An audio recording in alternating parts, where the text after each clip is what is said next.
taswira al'adu kyawawa. Taswira TV, al'adunmu mutuncinmu.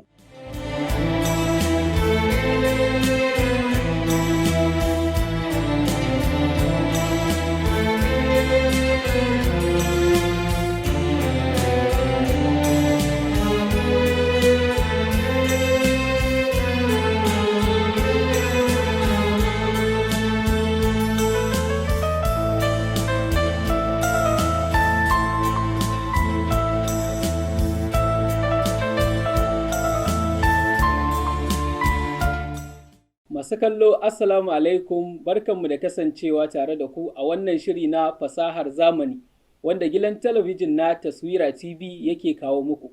Shirin fasahar zamani shiri ne da yake wayar da kan al'umma akan abin da ya shafi ilimin na'ura mai ƙwaƙwalwa da sarrafa bayanai da manhajoji da kuma fasahar sadarwa.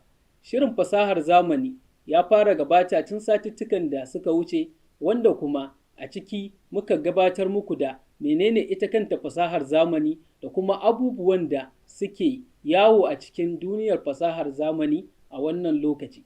Hakanan kuma a cikin shirrukanmu da suka gabata mun yi bayanai wanda har muka muku alkawarin cewa za mu riƙa gayyato masana da ƙwararru a wannan ilimi na fasahar zamani domin su zo su mana baje kolin iliminsu da ƙwarewarsu akan abubuwa da manhajoji da kirkire-kirkire da suke yi ko mu muke amfani da su a fasahar zamani.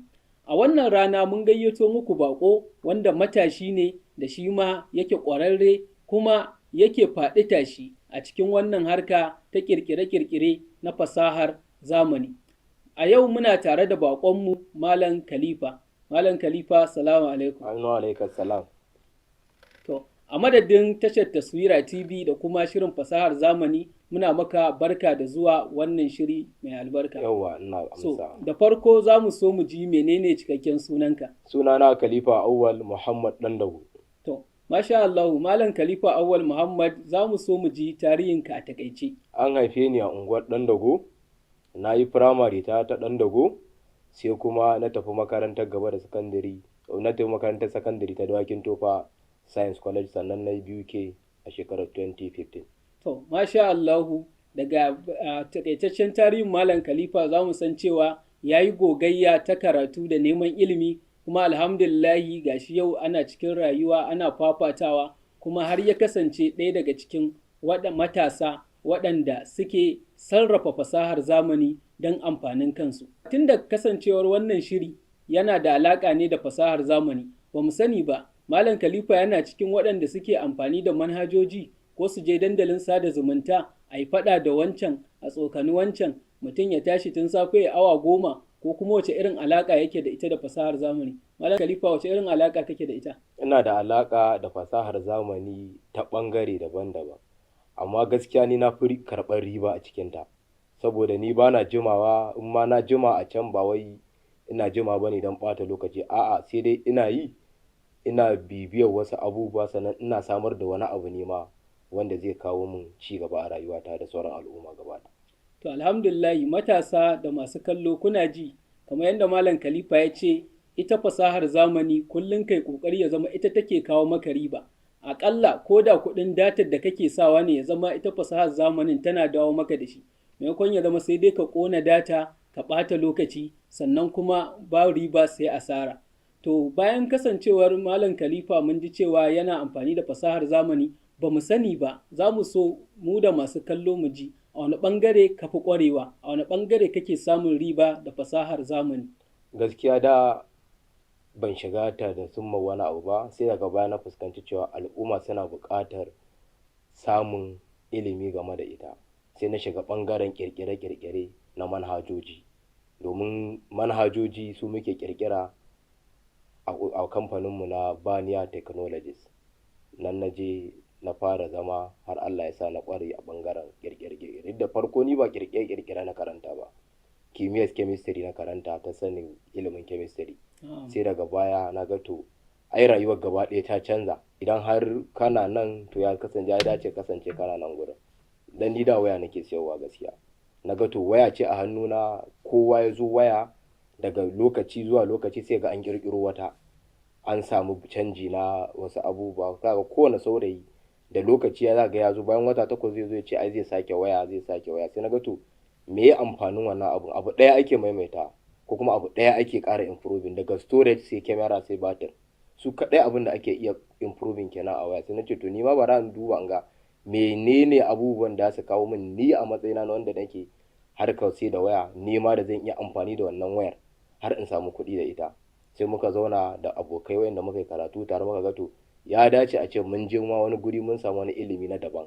So sai muka tafi Bania Technologies, muka zauna muka fara koyon yanda ake fara abin daga farko har ta kai ta kawo yanzu alhamdulillah muna iya kirkira abu da kanmu. Mun kirkiri manhajoji da dama wanda a yanzu suna cikin kasuwanni, wasu suna cikin makarantu, ana amfanuwa da su a cikin al'umma. Kaga alhamdulillah za mu ce mun yi amfani da fasahar zamani wajen ci gaba al'umma, sannan kuma mu ma tana kawo mana wani abu daga baya. Masha Allah, Malam Khalifa, wannan abu ne na jin daɗi sosai. Kasancewar abun mamaki ma kamar yadda ya bayyana, ba ma ya je ya yi karatu ne a jami'a akan abin da ya shafi ƙirƙirar manhajoji ko fasahar sadarwa ba. Ya je ya samu ƙwarewa ne a karatunsa na jami'a a fasaha ko kimiyyar sinadarai wato chemistry. Daga baya kuma yau da gobe ta ja ra'ayinsa ya ga cewa lallai wannan harka ta fasahar zamani a nan akwai wasu maƙudan kuɗaɗe a ciki, wanda ya gangaro shi ma har ya zo ya koya ya iya har kuma suke da kamfani. To a wannan kamfanin naku kun yi magana cewa kuna samar da manhajoji, to bayan manhajoji kuma akwai wasu ƙarin aiki da kuke yi? Muna yin wasu abubuwa da dama. Muna yin harkar networking, sannan muna harkar digital marketing da sauransu. Muna consultancy da wasu abubuwa da dama muna yi a wannan kamfanin namu. Masha Allah, to kasancewar mun yi wa masu kallo alkawarin cewa za mu bibiyi abubuwan da za su taimaka wa musamman matasanmu wajen su shigo harkar fasahar zamani kuma ya zama suna samun arziki da ita. So ban sani ba Malam Khalifa, ko za mu ɗauki ɗaya daga cikin waɗannan ayyuka da kuke gabatarwa a kamfaninku domin mu tattauna a kai, mu kuma wayar da kan masu sauraro da sauran al'umma domin su ji irin ribar da ake samu ko kuma a takaice hanyoyin da ake bi a cikin wannan tsari. Ban sani ba wanne daga ciki za mu fara da shi. To kowanne za mu iya fara da shi, ko digital marketing ɗin ko ɓangaren software ko kuma networking ɗin. To masha Allah, tunda ka fara ambaton digital marketing ina ga za mu shiga. Digital marketing dai turanci kai, ban sani ba, maybe in ka fara mana bayani mu da masu kallo za mu saurari menene abin da ya kira da digital marketing. To digital marketing kamar hanya ce da ɗan kasuwa suke bi domin su tallata hajojinsu ta ɓangaren fasahar zamani. In na ce hajoji kuma dan na ce kasuwa ya danganta da abin da nake nufi. Wani kasawa yake yi, wani kuma yana amfani da ƙwaƙwalwarsa domin ya tallata wannan hajar tasa. Misali, masu consultancy su ma za su iya yin irin wannan, ba dole sai ka kasa kasiyar ba. Za ka iya amfani da digital marketing domin ka kai advertising kanka, ka nuna kanka, duniya ta san ka, ta san me kake yi ta ɓangaren wannan duniyar fasaha. To idan na fahimci bayananka, ka nuna mana cewa a harkar kasuwanci ba wai masu kasa kaya su siyar su kaɗai ne suke iya amfani da digital marketing ba su kaɗai ne suke tallata hajojinsu a fasahar zamani ba. A'a, har ma waɗanda aikinsu abu ne da ya shafi tunani da ƙwaƙwalwa, su ma za su iya tallata wannan ayyuka da suke gabatarwa, wanda ka kira da consultancy services, su ma za su iya tallatawa ta hanyar amfani da tsarin digital marketing. To Malam Khalifa, ban sani ba, shi wannan tsari na digital marketing, shin akwai wasu dabaru ko wanda kuke kira strategies da ake amfani da su domin cimma abubuwan da ake bukata a samu riba a ciki? Gaskiya ne, ai da abin da za a fara dole sai akwai hanyoyi ko kuma dabaru, domin idan har baka sani ba ka shiga, asara ce za ta biyo baya. Za ka iya faɗawa hannun waɗanda bai dace ka faɗa hannunsu ba. Da farko ma idan har za ka fara digital marketing, sai ka duba ka ga a'a meye da kai, wani abu ne naka da za ka kasa, za ka sa shi a duniya har duniya ta kalla ta san kana yin wannan harkar. To idan na fahimce ka, shi wannan harka ta digital marketing abu ne da ba a shiga shi da ka. To yanzu misali ni ina da shago ko ina da kamfani ko ina da wata sana'a ina so in tallata kaina. Yanzu me ya kamata na yi? To akwai idan har da kanka kake so ka yi, akwai hanyoyi da za ka bi. No. Idan kuma kamfani kake so ya tallata ka, No. shi ma akwai ɓangaren da za ka je, akwai kamfanin da za ka je su maka wannan aikin. To ban sani ba, akwai kamfanuka ya ake kiran irin waɗannan kamfanuka daidai suke da sauran kamfanuka da muka sani da za mu je mu tarar da kamfani suna samar da shinkafa ko wani abu muka je muka ce a tallata mana kayan mu za su mana, ko kuma a'a akwai wasu kamfaninnika na musamman da suke wannan harka ta digital market? Akwai su wanda muke kira digital marketing agency. Masha Allah. Muna da su wanda su wannan kawai an kirkire su ne domin wannan harkar, domin idan har babu irin wa'annan to za ka iya faɗa hannun 'yan sari kamar yadda na gaya ma, Allah ya kiyaye. To, masha Allah. To, tunda akwai kamfanuka da ake kira digital marketing agencies, ban sani ba a ƙasanmu ta Hausa shin akwai irin waɗannan kamfanuka ko kuma a'a sai dai mu ta neman sa a ƙasashen duniya kamar Amerika da sauransu? Akwai su har a Kano, akwai su da yawa. Na'am. Wanda kamar yadda na gaya ma a gabatarwa mu ma kanmu muna yi. Masha In Allah. ma ba ma mu ba akwai waɗanda su ma na san suna yi. Akwai wadda mace ce ma ita ma wannan harkar ta ce. Masha Allah. Ita take yi, ta digital marketer ce, ta saba tana yi. Kaga ita ma kamfani ce mai zaman kanta. To. Sannan tana wayar da kan al'umma akan irin wannan ita ma. To, masha Allah, masu kallon mu a tashar Taswira TV cikin shirin fasahar zamani, kun ji yadda Malam Khalifa baƙonmu na yau yake wayar mana da kai akan tsarin fasahar zamani da ake kira digital marketing, wanda kamar yadda ya mana bayani hanya ce da za mu bi wajen tallata hajojinmu tun daga sana'o'i, harkokin kasuwanci, har ma da wata ƙwarewa da muke da ita, ba don komai ba sai don al'ummar duniya su bibiye mu kuma su zo su mana ciniki. To, kasancewar ya gaya mana cewa akwai kamfanoni a ƙasashenmu na Hausa da suke wannan harka ta digital marketing, wanda ya ce ai ba ma maza ba har mata akwai zakakwarai da suka ƙware a harkar digital marketing.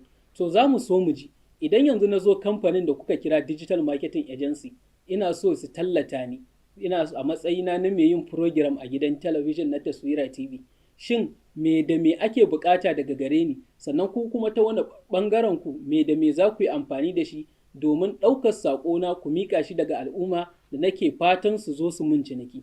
To mu abin da muke fara bukata daga gurin wanda zai zo zai kawo aiki mai abin da muka fi bukata daga gunsa shine content, wannan abin kayan da yake sayarwa. Na'am. Menene shi? Idan har muka samu wannan kamar mun samu 50% na abin da muke bukata daga gurinka. Mu kuma insha Allah za mu ba hanyoyinmu mu tallata ka, mu creating logo wanda sai wanda in muka yi ma creating logo za mu baka gaya ma ya mun to shikenan za mu fara yin flyers da sauransu. Sannan idan baka da website za mu kirkirar maka website wanda shi muna kiransa wannan website marketing shi ma. Za mu ma creating ko mu ce email marketing. Za mu creating website da sauransu mu baka. Sannan kuma idan har ta kama na gaba shi ma za mu yi ma video jingles wanda shi ma duk yana cikin wannan strategy da za mu bi domin mu tallata hajarka ta je wa audience din da ake bukata ta je musu, masu bukatu wa'annan kayan na kan Allah da a lokacin da aka fara wannan ko da a ce a hankali za ka ga abin da muke nufi ko ga abin da muka yi ma kwalliya ta biya kuɗin sabulu ake cewa insha Allah. Masha Allah, Malam Khalifa, a fahimta ta kamar yadda muka sani digital marketing din da kake bayani kamar talla ne daga bayanan da kai, tunda kuma mun san ana sa talla a gidajen rediyo da gidajen talabijin irin namu. To abin da ban sani ba shine idan na tashi ni da bana gabatar da sana'a da nake kasa wani kaya, shin zuwa zan yi na kawo muku kaina ko kuma a'a akwai wani tsari da kuke bi wajen samar da bidiyo ko flyers ɗin da kace kuna amfani da su a harkar digital marketing? Shin me kuke amfani da shi wajen samar da waɗannan bayanan da za ku amfani da shi wajen tallata mutane kasuwancinsu? To abin da muke amfani da shi shine kafafen sada zumunta daga gurinka. In dai kana harkar sada zumunta kai da zaka yi za mu yi maka aiki, abin da muka manna na gaya ma ba in ma baka in ba kamar yadda kace kai ba product ne da kai ba. A'a me kake yi din? Me kake yi? Abin da kake yi din shi muke bukata kawai. Sa'a ce kai dillali ne na gidaje. na'am. akwai inda mun san kai dillali ne na gidaje Mm. to mun gama abin da muke bukata kamar yadda na gama abin da kake yi shi muke so mu sani kawai Na'am. in Allah da muka san me kake to za mu bi duk hanyoyin da ya dace mu tallata hajojinka ba tare da ka sami mishkila ba ko wani abu. To, masha Allah a cikin bayananka da suka gabata ka faɗi wasu abubuwa guda 4 ko 5 da ka ce kuna amfani da su a matsayin dabaru da kuma hanyoyin da kuke tallata a kasuwanci ko sana'a ko ku tallata mutum a shi karan kansa. To ban sani ba, akwai kayi bayanin email marketing da website da social media marketing da kuma search engine. Search engine optimization ba? Search engine optimization. Wanda shi Ai ne turancin naku ne. To, na sha Allah, na san dai email ana amfani da shi a turo mutane saƙonni. To ban sani ba, shin kuna da saƙonni ne na mutane a adireshin email da kuke da shi kuka ajiye wanda kawai da mutum ya zo sai dai ku tura, ko kuma akwai wata manhaja da kuke amfani da ita wadda ita take turawa zuwa ga mutane su gani ta cikin email ɗinsu? Muna da manhaja, kamar yadda na gaya ma target ɗinmu shine audience ɗin. Na'am.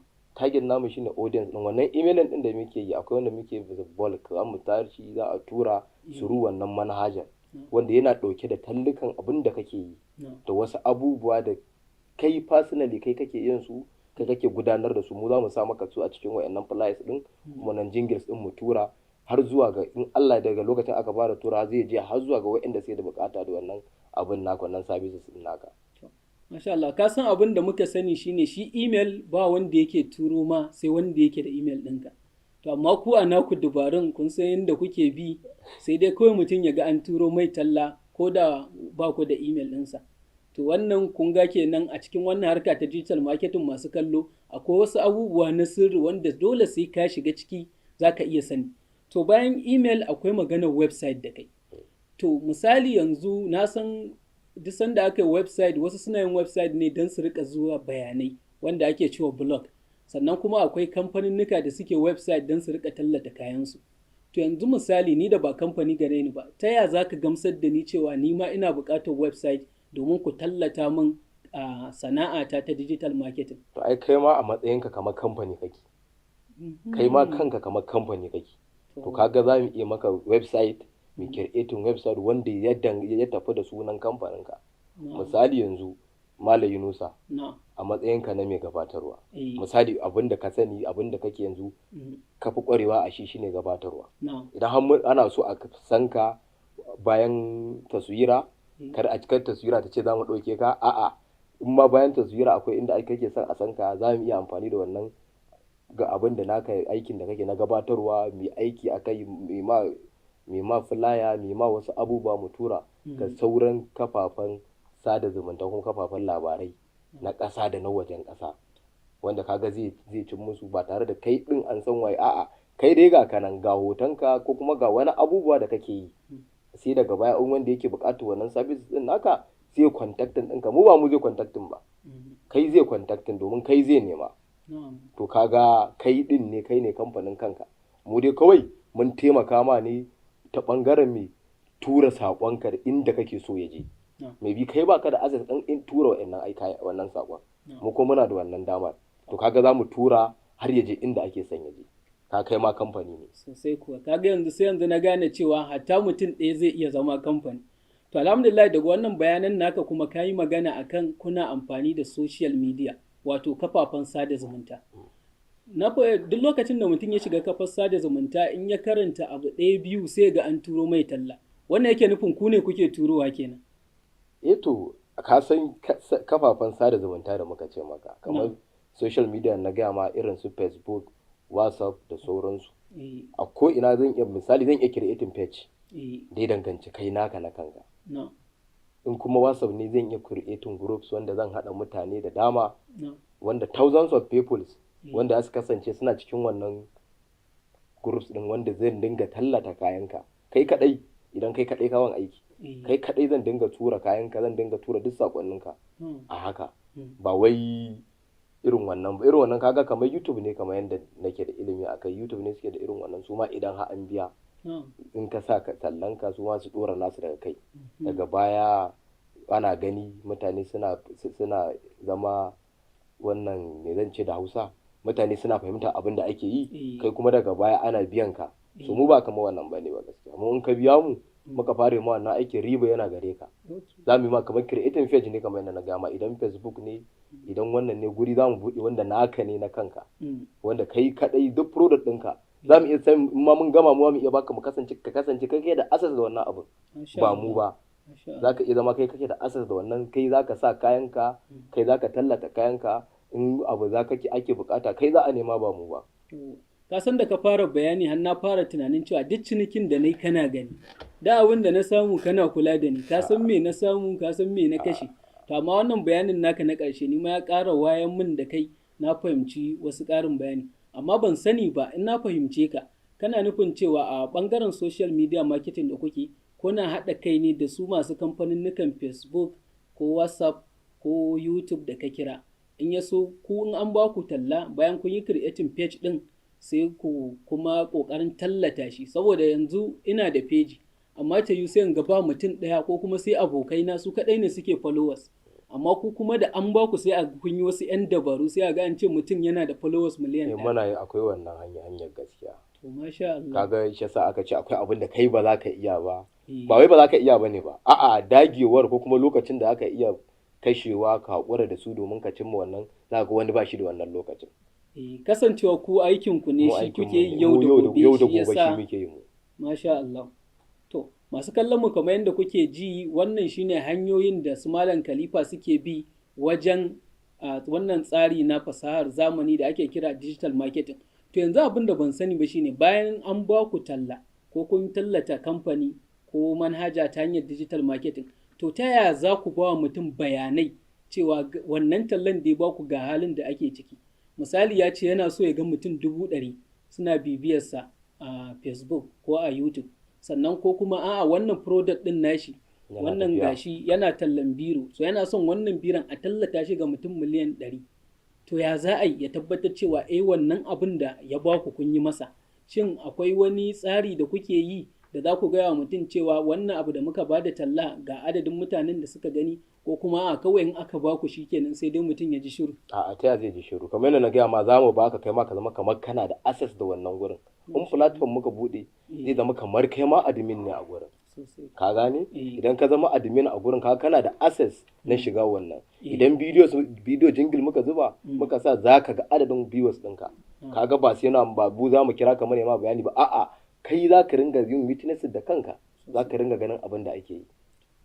To masha Allahu, masu kallo, daga bayanan Malam Khalifa mun fuskanci cewa ita harka ta digital marketing abu ne da ake yin sa a buɗe, saboda yana tafiya ne da fasahar zamani. Da kai ba da tallan da kuma su kamfanukan da ka bawa su maka tallan, dukkan ku zai zama kowa yana duba kowa ne. Su sun yi ma talla, suna duba su ga shin abin da ka ce su maka an ci riba, an samu nasara. Sannan kai ma da ka ba su aiki, kana gani cewa aikin da ka ba su tabbas abin haka yake faruwa, ko kuwa an samu akasi. To wannan yake nuna cewa fasahar zamani ta zo mana da abubuwa kala-kala waɗanda suke taimaka wajen ganin cewa sun haɓaka harkokinmu na kasuwanci, musamman shi wannan digital marketing ɗin. Kun ga abu ne da ake amfani da kafafen sada zumunta da website da ya faɗa mana, wanda kullum muna zuwa mai amfani da su, amma ta yiwu ba za mu iya yin abubuwan da su suke yi ba, saboda mu ba a nan muka ƙware ba. Su kuma da yake matasa ne da suka ƙware a wannan ɓangare na fasahar zamani, wato digital marketing, sai ya zama za ka ga sun yi abu sai ka riƙa mamakin maya akai.